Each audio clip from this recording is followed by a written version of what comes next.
All right, so today we're going to talk a little bit about the consequences of ideas. At the beginning of the year, we started and we said, you know what, let's go through major strongholds. There's a passage in the Bible that talks about how, as Christians, we are called to destroy strongholds, not people, but strongholds. And the way that that's defined in the Bible is ideas. And so we're walking through this year different ideas. Last time we talked about Islam, and we looked at, the top 20 or something things about Islam that you need to be aware of. Today we're going to be talking about naturalism. And this is a big one that's already kind of baked into the cake, that we honestly don't realize how influenced we are by this. Where if you got in a time machine and you went back in time 300, 400 years, you wouldn't, it would be like you're out of water. Here, everything is naturalistic.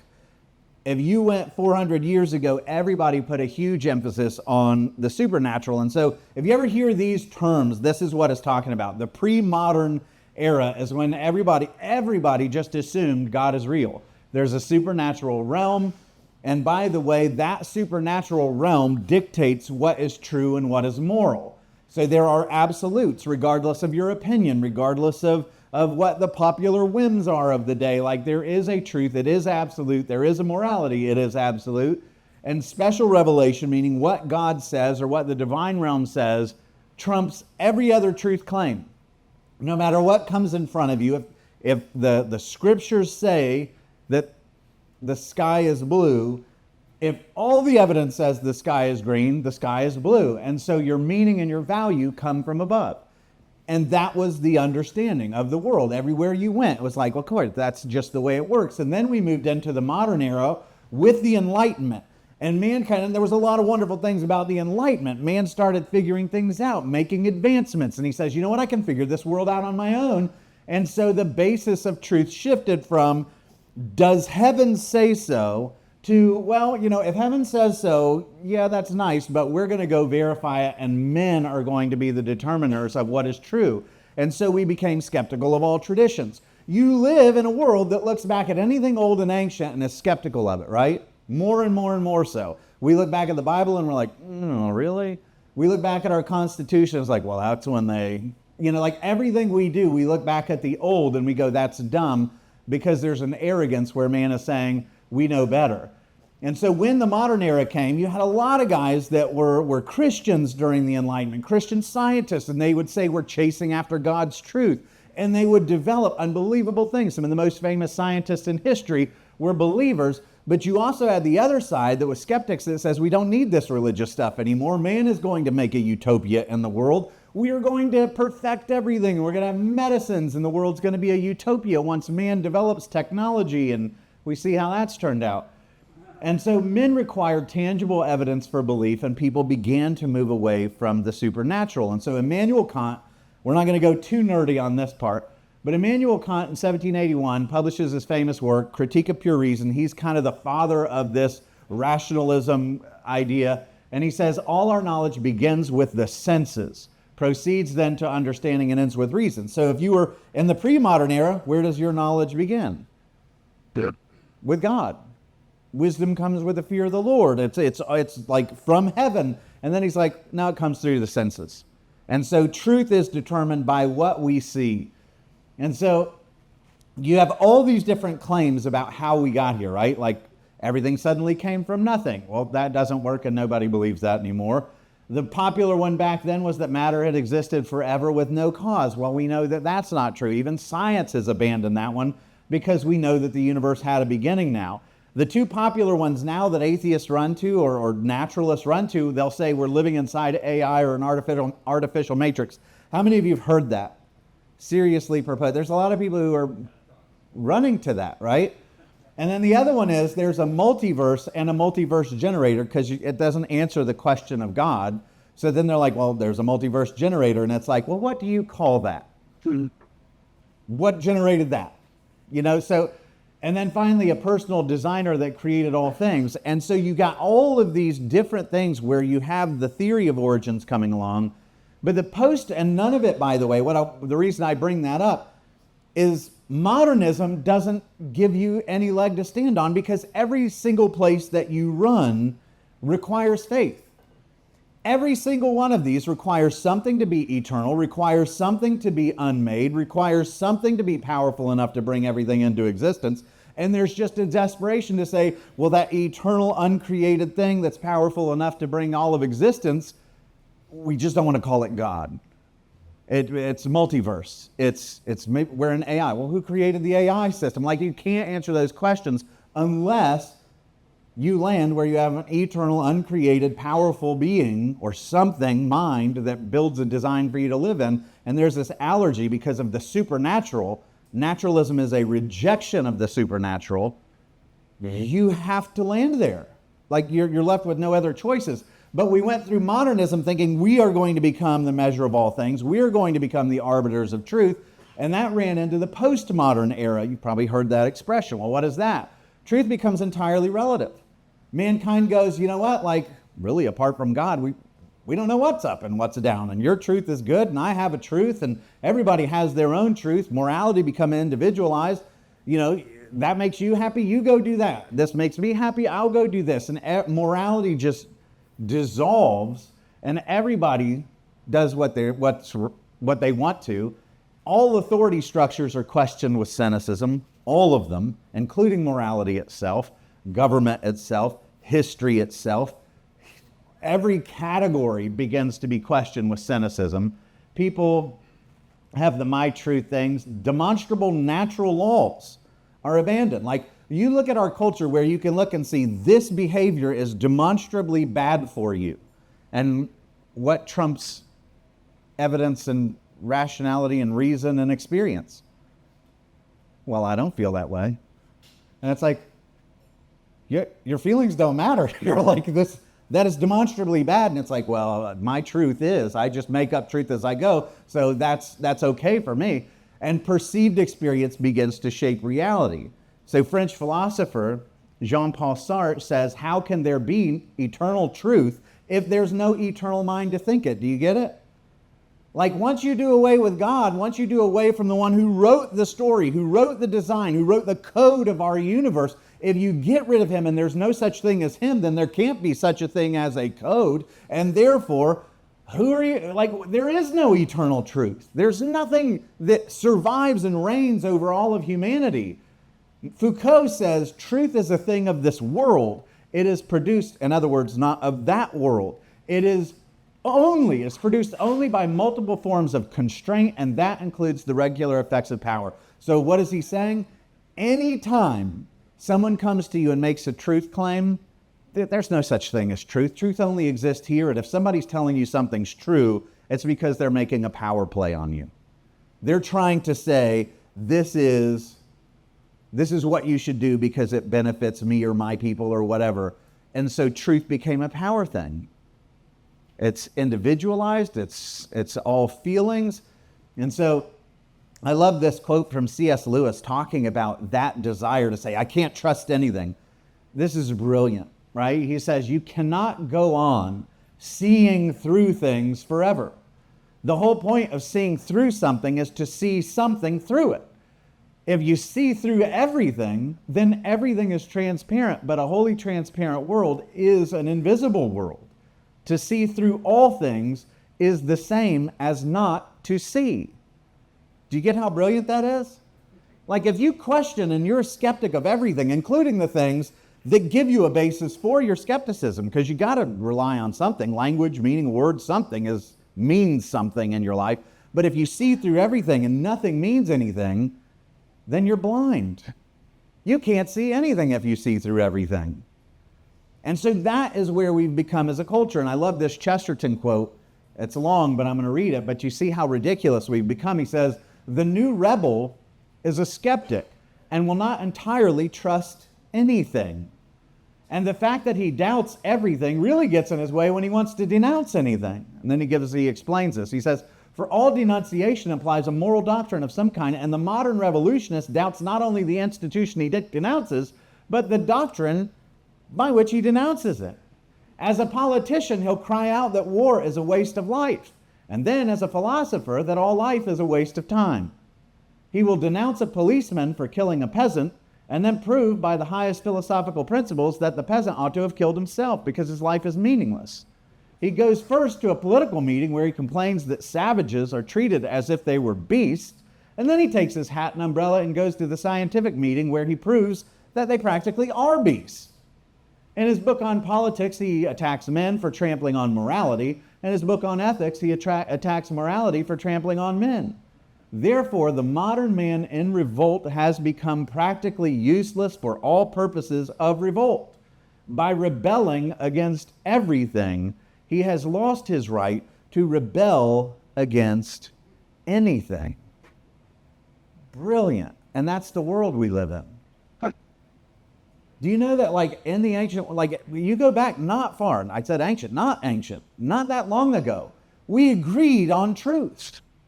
We agreed on who got to determine what morality was. There was a God who spoke. There was a common understanding of who holds authority. And when we decided in our infinite wisdom to flick him out of existence from our culture, where did that truth go?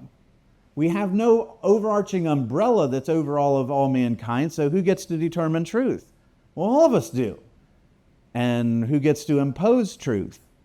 Whichever one's the strongest or gathers the most numbers. And so truth just does this. And nobody has any truth. And the problem is, if there's no moral standard, one cannot say in a final sense that anything's right or wrong. We'll see that as we finish up today. By absolute, we mean that which always applies to all people, that which provides a final or ultimate standard. There must be an absolute if there are to be morals. If there is, and by the way, the only way that's possible is with God. If there is no absolute beyond man's ideas, then there's no final appeal to judge between individuals and groups whose moral judgments conflict. We are left merely with conflicting opinions. That's a problem. That's what got Germany in trouble after they do their terrible stuff and they have to have the Nuremberg trials where they're like, they were following all of their own laws and what they thought was true and right. But we have to believe that there's a higher law that governs over all men. That's the only way this works. Otherwise, humanity will find itself in unbelievable position. So you get to the post-postmodern era, which is where we are, where individualized self-expression trumps reality. If I see myself on social media in a particular way, that is the truth. You're not allowed to question it. If I'm this gender, who are you to say, no, you're not? Like my own imagination and self-expression trumps reality, and any truth claim that you make is oppressive and mean. Emotion trumps logic. Identities are rooted entirely in self-perception. There's no transcendent hope or meaning. You put that together in a cocktail and you give it to the coming generations, and can you imagine? But isn't this obvious if you walk away from God as the absolute source of all things, and it just becomes more and more distant from a centralized source of absolute truth? The more and more just absolutely disintegrated any form of truth is. The more into yourself truth becomes, the less cohesive a society can be, because it's just going to dissipate all over the place. And so you get these four different eras that move from where the authority is God, His Word, the church, and now it's all personal experience, and there's nothing that binds us together anymore. Everything is self-defined. And so where this came from, and so for second half, where this came from, because we had the philosophic underpinnings of this, and it was slow with Kant and some like Rousseau and some of the French guys, and we were like, oh, we're going to start rejecting truth. What do you think it was that just said it gave license to the whole world to go, you don't have to believe in God anymore? What do you think it was? Where everybody went, man, I guess the Word of God's really not reliable. Well, it was Darwin. From after his book, where he wrote On the Origin of Species, all the church started going, oh, well, maybe we can't believe that the Word is absolute, so we'll just do the ethical, the justice and mercy side of things, but we'll walk away from the prophetic. But here's what's happened. Leading atheists and classical liberals are now warming to Christianity, because the same guys, I remember I came to faith in 2004.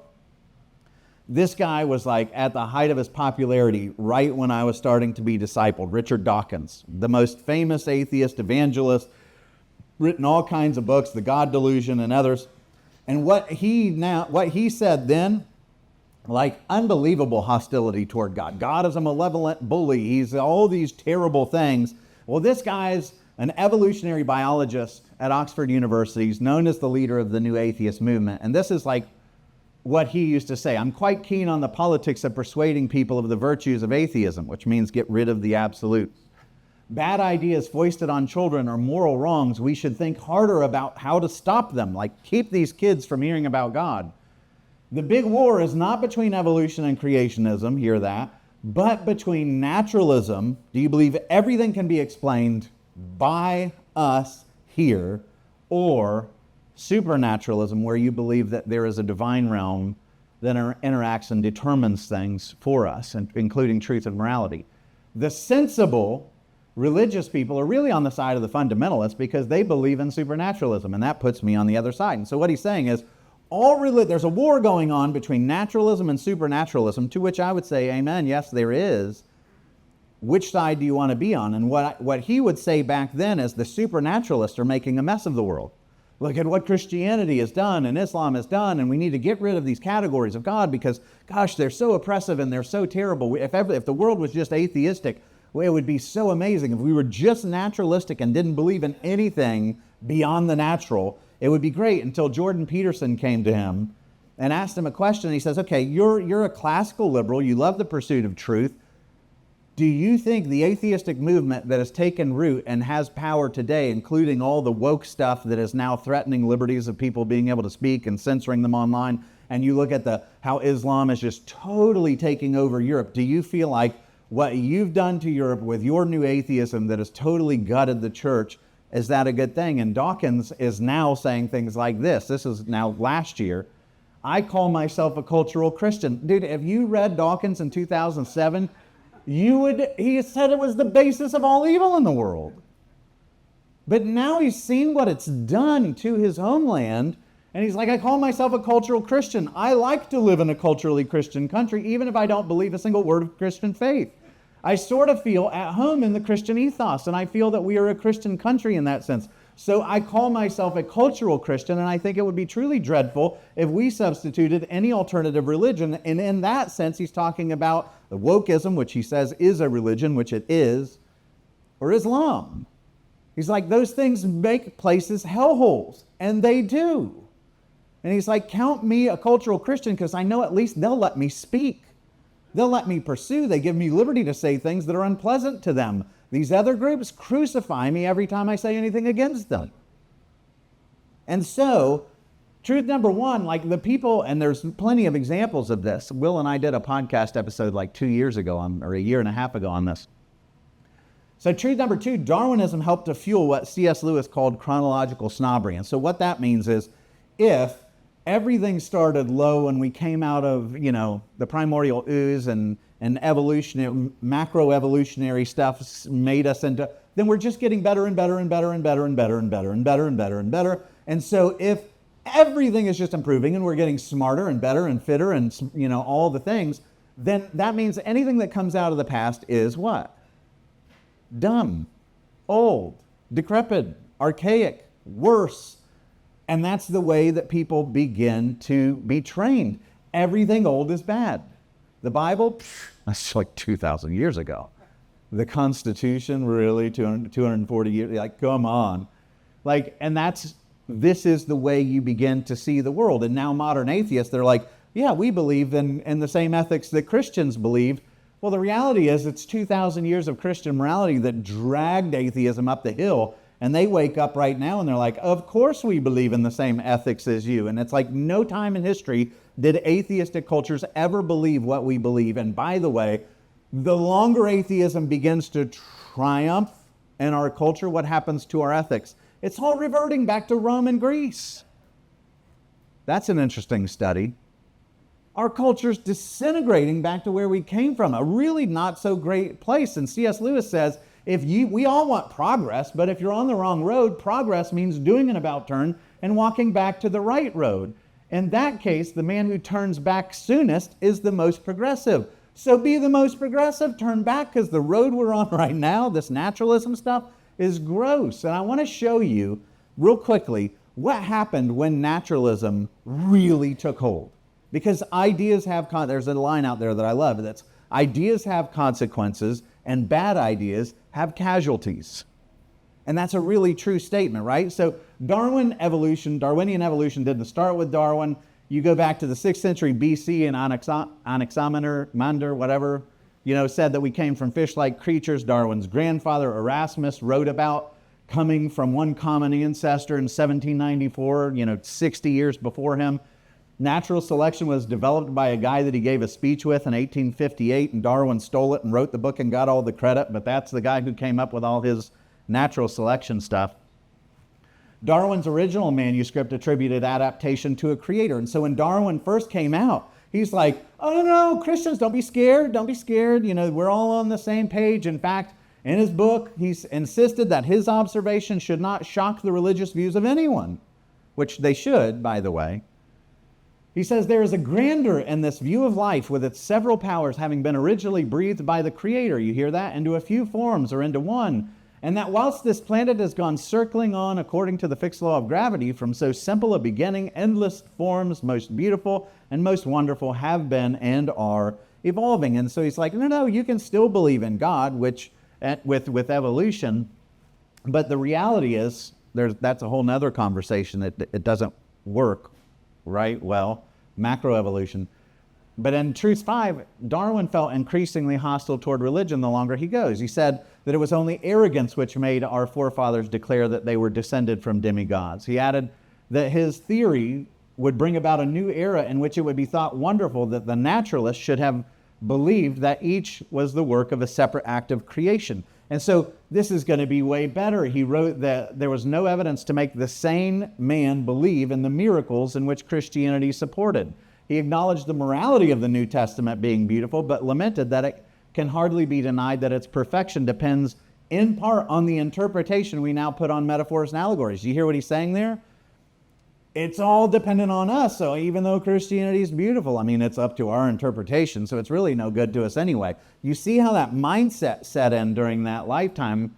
And he says, I can indeed hardly see how anyone ought to wish Christianity to be true. And so he went from being like, it's okay, to when people were like, I doubt the Bible, he's like, oh, good, because... And then he became super hostile toward it. It's the most translated and influential science textbook in history.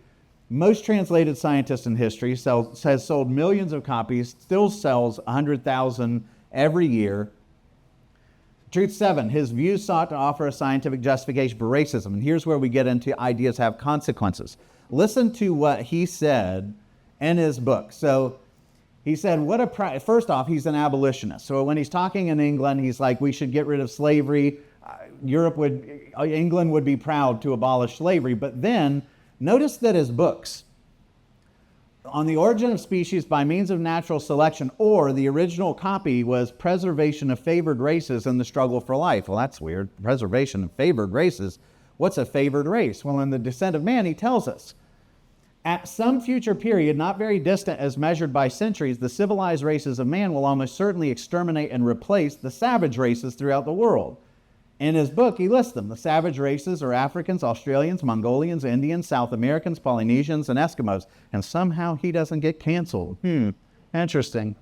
He describes the savage people of being low morality, insufficient powers of reasoning, weak power of self-command. He contended that the savage races, like Africans and Australians, were somewhere between the baboon and the Caucasian on the evolutionary spectrum. He proudly wrote that the Western nations of Europe now so immeasurably surpass their former savage progenitors and stand at the summit of civilization. And so he helped to eliminate the societal conscience that restrained evil. Nietzsche comes out of this and is like, hey, Darwin, how can you be opposed to slavery if you think that the strong should survive and that's the morality of the world? Because when one gives up the Christian faith, one pulls the right to Christian morality out from under one's feet. You don't get to hold on to Christianity and say, yeah, all human beings have rights, and oh, by the way, the strong should win. But whence sounds this imperative, he asks? Like, where do you get this? How can man possess it in himself, since according to Darwin, he's precisely a creature of nature and nothing else, and has evolved to the height of being a man, precisely in fact, by always forgetting that other creatures possessed equivalent rights, and precisely by feeling himself the stronger and gradually eliminating the other weaker examples of his species. So Nietzsche's like, I like this, let's do power. Might makes right. Why is Darwin hanging on to Christian ethics when his whole system depends on the survival of the strongest. And you get to the Scopes monkey trial, which is when evolution really just kind of blew up in America in 1925. H.L. Mencken goes to this Tennessee town. He calls all the people yokels and morons. He, by the way, is an atheist. He referred to the prosecutor, Williams Jennings Bryan, as giving just theologic bilge. And he says in his article on the trial, one of the most irrational of all the conventions of modern society is that religious opinions should be respected. That's the tenor of this in 1925. And you want to know what it was all about? Because I never heard this. This whole book that they were teaching evolution from was called The Civic Biology. And let me just read to you from the section that's on evolution, which is not that big. The section on evolution claimed that there are 5 races of humanity at varying stages of evolutionary development, with black people listed at the lowest rung until you reach, quote, the highest type of all, the Caucasians, represented by the civilized white inhabitants of Europe and America. He's pulling right from Darwin, right? We're going to be at the top of the heap. And so Darwin's theories lead to the rise of eugenics and forced sterilizations all over the world, particularly in America. Francis Galton, Darwin's cousin, was the originator of the field of eugenics, which was a new theory that held that the control of births could steer the future evolution of humanity. If we go and we find people that mess up the gene pool and just eliminate them, humanity will get better. So we'll just do away with their ability to reproduce. And so eugenics was born. Eugenics, this is their logo. Eugenics is the self-direction of human evolution, right? In 1912, London hosts its first International Eugenics Congress. It's presided over by Darwin's son. They're not divorced, is what I want you to see. In 1921, the second Congress meets in the American Museum of Natural History in New York with Alexander Graham Bell, the phone guy, serving as the honorary president. In 1921, Margaret Sanger comes along and founds the American Birth Control League, writing that eugenics was a necessary tool to rid the world of human weeds. She wrote, hear that language, and just how so totally contrary to Christianity it is. It means the release and cultivation of the better elements of racial elements in our society and the gradual suppression, elimination, and eventual extirpation of defective stocks, those human weeds which threaten the blooming of the finest flowers of American society. And so she launched the Birth Control Review magazine, wrote articles called Racial Betterment and the Creation of a Race of Thoroughbreds. Word got out that she was trying to exterminate blacks, so she launched the Negro Project and recruited a black minister and writes to him, we don't want word to get out, or writes to another guy, we don't want word to get out that we want to exterminate the Negro population, and the minister is the man who can straighten that idea out if it ever occurs. And so still to this day, Planned Parenthood is the #1 provider of abortions, and the CDC estimates that 39.5% of all abortions between 1973 and 2020 were performed on black women, resulting in roughly 24 million abortions for black women, making abortion the leading cause of death in the United States. They told you what they were planning from the beginning, and they've carried it out. The U.S. Supreme Court comes along. When a woman in Virginia is forcibly sterilized, she goes and she sues and says, I did nothing to deserve this. And they rule, Justice Oliver Wendell Holmes, in an 8-1 decision, says this, it is better for all the world if instead of waiting to execute degenerate offspring for crime or to let them starve for their imbecility, society can prevent those who are manifestly unfit from continuing their kind. The principle that sustains compulsory vaccination is broad enough to cover cutting the fallopian tubes. 3 generations of imbeciles are enough, and even though this woman did nothing wrong, because she comes from that kind of family, we're just going to sterilize her. And the idea of individual liberties and rights and all the truths that came from supernatural divine revelation, gone. 60,000 people were sterilized in 32 states over the course of the 20th century. You don't hear about that, do you? Sounds very German, doesn't it? We're going to make the perfect race. We're going to pull it all together. So Darwinism helped to fuel Marxism. Marx actually said that he was an admirer of Darwin. In a letter to Engels, who co-authored the Communist Manifesto, he said, Darwin's theory provided the basis and natural history for our view. It will be the common struggle, right? That's good. That's how we're going to emerge. He says that class struggle is that. When Marx published his second edition of Das Kapital in 1873, he sends Darwin a copy with the inscription, to Charles Darwin from a true admirer. Lenin, the first communist dictator, when he died, he had this thing on his desk, this little statue, and it's a monkey looking at a human skull, like Interesting. He's sitting on a book here that says Darwin, and here is an open Bible with the Latin words on it, "You shall be like God." Lenin had that on his desk when he died, killed 6 million people in the Red Terror campaign to bring communism. Where did that come from? Darwin gave license to the world to say naturalism is all there is. So what's the value of human life? Do what you want. And he took it.